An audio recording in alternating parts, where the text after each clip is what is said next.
дорухонаи шифофармо то 31 декабр тахфиф эълон намуд. Доруҳои табиӣ барои шумо: эпимедиумная паста барои хунукиҳои бадан, равғани гули садбарг барои гардиши хунро хуб кардан ва нес кардани дарди сар, инчунин доруҳо барои простатит ва доруҳо барои кам кардани вазни худ ва зиёд кардани вазни худ. ҳатман аз номи канали юристиҷей муроҷиат намоед.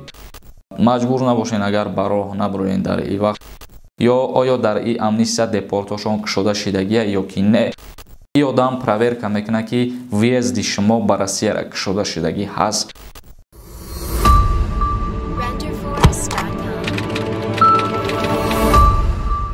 ассалому алайкум ба ҳама тамошобинони барномаҳои Сорубон Сафаров. Умедвор ҳастам ки тансиҳат ва хонаобод ҳастен ва худованд кунад ки ҳамеша тансиҳат хонаобод бошем. Ҳамаи мо тамошобинони азиз, ба маълумоти ҳамаи шумо хабарҳои нав мерасонам. То охири видео бо диққат тамошо кунед ва ногуфта намона. хоҳише аз бисёри тамошобино ҳамин буд ки бисёр нафарҳо мегуфтанд ягон адрес барои билет харидан надорӣ ё ки ба ягон кас ҳамкорӣ дорӣ оиди авиакаса ё ки не.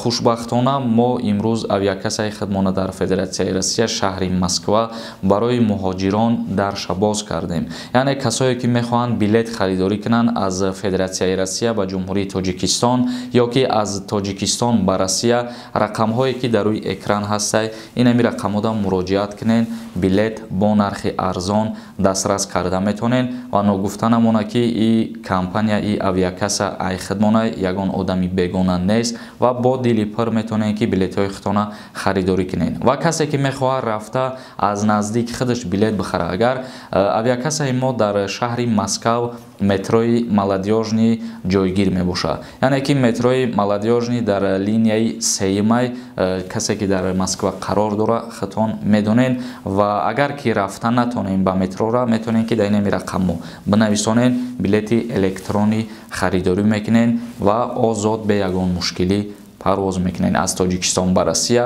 ё ки аз Россия ба ҷумҳурии Тоҷикистон. кадомед ки билет хариданиед, вақте ки дар номерои WhatsApp менависонед, просто рӯзи мехостагитона бинависонед ва аз кадом шаҳр ба кадом шаҳра мехоҳем билет бигиред. ин қадар чиз бинависонед ва ба шумо коргарои мо ҷавоб мегардонанд. бисёри нафарҳо савол метиҳанд ки Тоҷикистон ба таможни Союз медрояд ё ки не. мутаассифона айни ҳол ягон хабар нест бародаро дар ин маврид, чунки бисёри нафарҳо мегӯянд мо аз даҳани чандин нафарҳо фаҳмидем ки ба таможни Союз медрояд баъд ай соли нав ё ки сафари президенти ҷумҳурии Тоҷикистон ба Федератсияи Россия оиди ҳамин буд ки Тоҷикистон ба таможни Союз медрояд. бародаро дар ин маврид ягон ахборот нест ва баъд аз сафари президенти Тоҷикистон ба Россия ягон қарорам ба имзо расидагӣ нест дар мавриди ба таможни Союз дромадани Тоҷикистон ба Федератсияи Россия. дар ин маврид агар мо ягон ахбороти нав ки дастрас кардем, ҳатман ба шумо пешниҳод мекунем интизор бошед ва айни ҳол ҳар гапе ки ҳаст гапҳои мардумияй.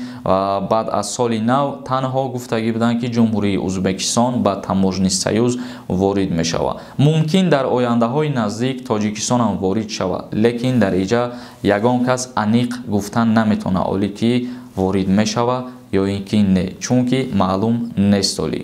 дигар ахбороти мо оиди масири Душанбе Чаноқ боз аст, вале барои баъзе нақлиётҳо маҳдудият ҷорӣ карда шудааст. роҳи Душанбе Чаноқ, яъне ки аз шаҳри Душанбе ба вилояти Суғда дар назар дорем. чихеле ки медонем ҳамасола дар ин роҳ мушкилиҳо ба вуҷуд меояд, яъне ки тармафуроӣ мешавад ва аз сабаби зиёд боридани барф роҳ маҳкам мешавад ва боиси зиёде аз садамаҳорам мегардад.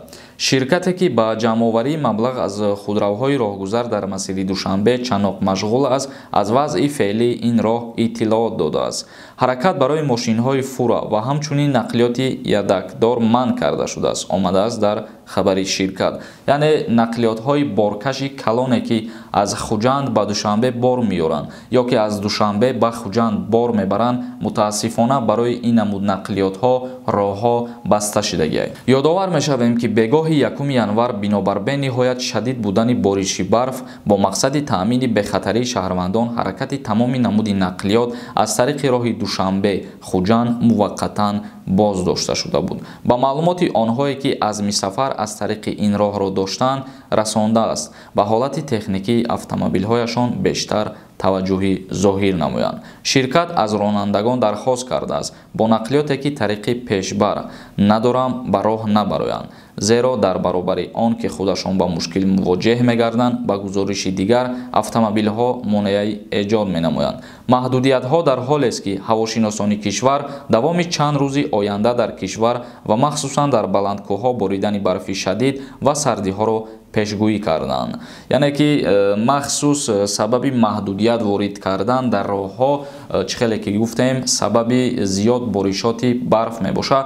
ба ҳамин хотир ширкатҳое ки мақсад нигоҳ мекунанд роҳрура ба ҳама мусофирон ба ҳама ронандаҳо хушдор карданд ки дар роҳрӯ бо эҳтиёт бошанд. ба ҳамин хотир ҳар яки мо шумо бояд эҳтиёт кунем бародаро ва маҷбур набошед агар ба роҳ наброед дар ин вақт, чунки бениҳоят барфи зиёд дар баландкӯҳҳо боридааст ва сабаби фуромадани тармарам низ мешавад бародарои азиз. ва як чизи дигара хотиррасон мекунам касое ки мехоҳанд агар проверка кунанд оё депорт ҳастанд ё ин ки не, ё оё дар ин амнистия депортошон кушода шидагия ё ки не. рақамое ки дар рӯи экран ҳаст инами рақамода метавонед ки дар ватсапш бинависонед. ин одам проверка мекунад ки въезди шумо ба Россияра кушода шидагӣ ҳаст ё ки не. ногуфта намона проверка карданаш платняй бародаро. ба ҳамин барномаро ҷамъбаст мекунем то барномаҳои дигар. худованд ҳамаи мо шуморо нигаҳбон бошад.